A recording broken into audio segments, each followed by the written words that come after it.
Hi guys, and welcome to your logo design project. We're going to start with the most fundamental parts, which are the sizing and the invisible background to a logo, because if you do that wrong from the beginning, you're going to give yourself a big headache. So let's go ahead and whenever you do File New or Create New Document, let's change it to inches and do a 5x5. Bigger would be fine, but just at least 5x5, and make sure your resolution is 300, at least 300 pixels per inch, and then create. So what I'm talking about with the invisible background is creating a logo that's on a completely new layer so that you can change the invisibility or change the visibility of the background and have just your logo. So for instance, I do a logo. I don't want to have all the white space in the background if I'm going to put this on a t-shirt or a hat. I want to be able to send the file with no background. So what I could do after I do my entire design is change the visibility of the background and File, Save As, and instead of saving it as a Photoshop file or a JPEG, which is what we normally do, we're going to save it as a PNG, and this will make sure we maintain the invisible background.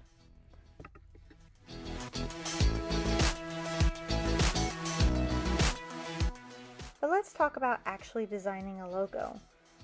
What you want to start with is asking yourself, what's the story? Visual appeal has a lot to do with the emotional reaction of the viewer.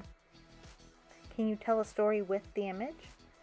Can you weave the background or culture of the company into the story? Take the Starbucks logo, for example. It's actually a fictional character from the book Moby Dick, and it helps set the literary or reading or writing atmosphere of Starbucks. You hear all the time about writers going to coffee shops to write, and the #1 coffee shop you think of in America is Starbucks. Even a logo as simple as Nike's has a story behind it. Nike is the Greek goddess of victory, and the logo is derived from her wing, swoosh.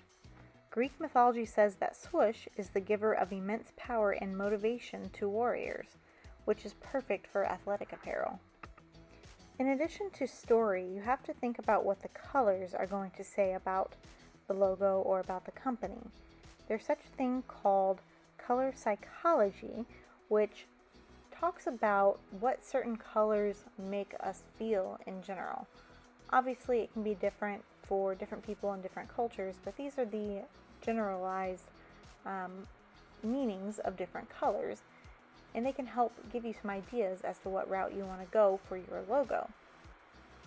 Pause the video and take a look through these descriptions so that you get an idea of what your colors may mean. Maybe you'll create your own font for your logo, but in general in the design world there are 3 main types of fonts: serif, sans serif, and script. Fonts that have the little feet on the ends or edges are referred to as serif fonts. They're pretty classic, and they're associated with tradition and propriety. The most well-known serif font is Times New Roman. Sans serif fonts don't have the little feet on the edges, so they tend to have a more clean and modern look. They're very easy to read and work well across mediums. Script fonts can add a lot of personality to a logo. Sometimes they can look formal and elegant, or maybe even feminine, but it's one of the harder styles to pull off because they're harder to read at a glance. But when they're done right, they can make a logo really distinctive. Something that helps with brainstorming is creating a word tree. So basically you take one word, the name of the company or the product that they sell, and come up with a bunch of different related words or things that it makes you think of. So for instance, if we took the fashion company Glamour and created a word tree, we might come up with a lot of different words like in this example. So that's what you'll want to do once you get your company assigned to you to help you think of some different related words that might help with the imagery in your logo. Something that can help with this is an online thesaurus where you can type in the name of the company or the product, and it'll help you to brainstorm some of those related words. Just make sure it's not the only resource you use or the only words you use in your brainstorming. For your project, your first step is to create a mood board, and you are going to include 1 to 4 fonts or type, 1 to 6 colors, and 3 to 5 images, including something you haven't done before, which is notes on the demographic you're trying to reach. So what that means is, who is your target market? What age group? What culture? What country? Even if it's male or female, what specific market are you trying to reach? So that way you have some notes on who your logo is going to appeal to. So after that, you need to meet with your client to see if they're happy with the general direction.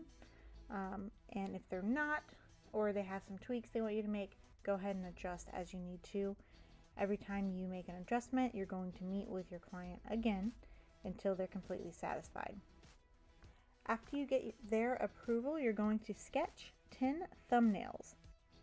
So you need to do that with a pencil and paper. And you're sketching out those different designs. They need to be unique, so they all need to be different from one another, so you have at least 10 different directions to go.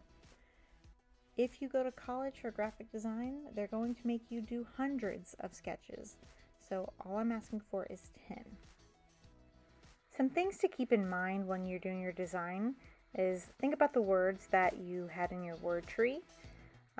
Also keep it simple. Something that's easily recognizable a lot of times works better, and simple designs often print better on shirts, hats, mugs, products, etc. You can go literal, but the most obvious icon is not always the strongest. Think about a tooth for a dentist office. How often has that been done? You also want to avoid generic symbols like a globe or a star or a lightning bolt, things that are overused. Try and make connections to the brand. Think figuratively, like how Amazon makes customers happy with their little smiley face, or they cover everything from A to Z, the arrow points from A to Z. Or you can think literal, but think outside of the box. Don't be afraid to go weird. You also want to try not to use more than 3 colors, though your client may want something different. Once you have your sketches done, present your thumbnails to clients to see which they prefer, and see if they don't like any of them and they need you to do some more sketches, go ahead and do those new sketches. Or if they just want something tweaked, they liked one direction but they want something a little bit different, then tweak it, and you meet with them again until they are satisfied. Once they give you the approval on your sketch, you're going to create your first draft on Photoshop.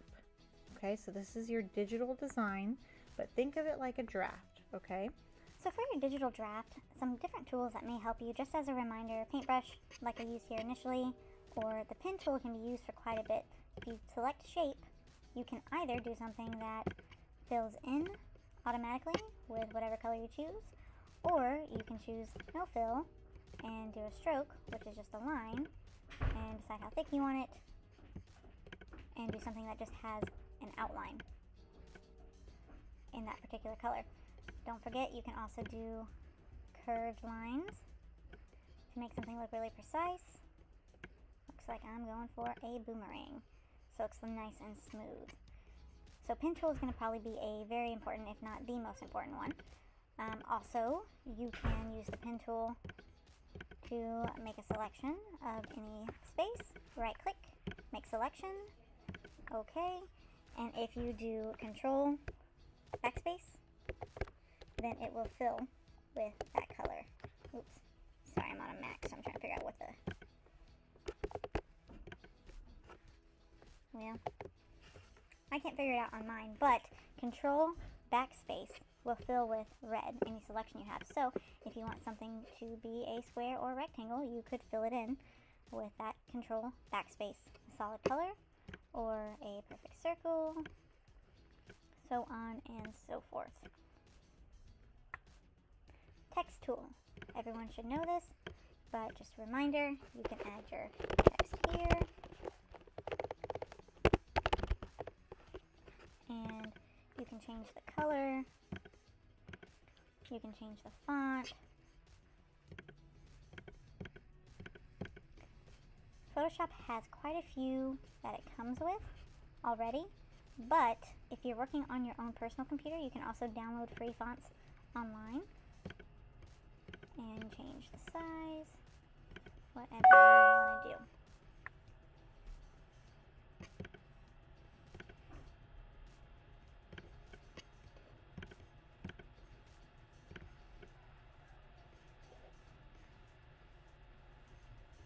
Another reminder, don't forget about your effects. Tons of different types of effects that you can add to your text. Bevel and emboss, probably one of the most frequently used for text especially, or logos, but you've got a lot of different types of options here you can play with.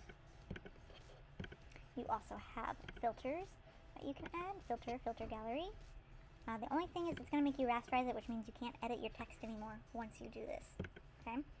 So you could apply some different filters to either your text or your logo. Not really doing too much with these, usually works better with some different colors, but those options are there. You can also do gradients using the gradient tool.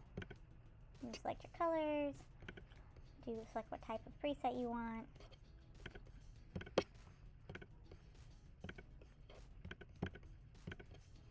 Maybe I want it to go green to blue.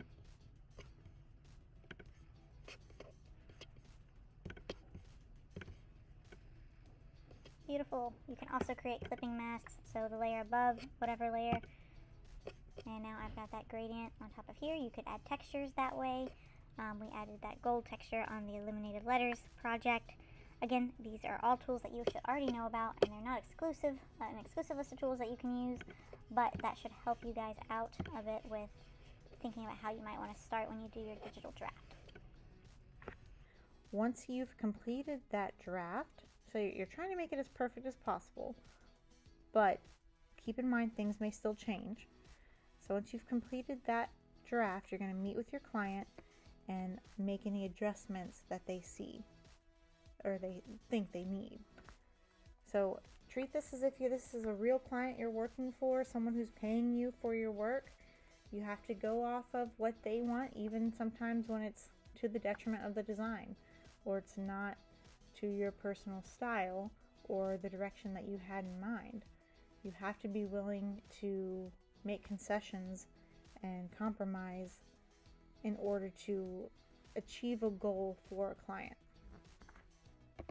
So tweak that draft until it's your final. Remember to meet with the client every time you need approval or you think it's done, to see if there's anything else that they want you to change. So once the client is happy with your final draft, then you're going to get a request for a mock-up. So this is basically an item or product where you're going to see the logo on. So for example, maybe a mock-up of a shirt. So think about, is it a t-shirt? Is it a embroidered collared shirt? Whatever it is that they ask for. I will have a video linked in the description below showing you how to create a mock-up. Now it's actually a lot simpler than you might think because there are so many mock-up templates for free out there. So I'll make sure that you guys have the template that you need, and then you'll meet with your client for a final time and present the logo on that mock-up.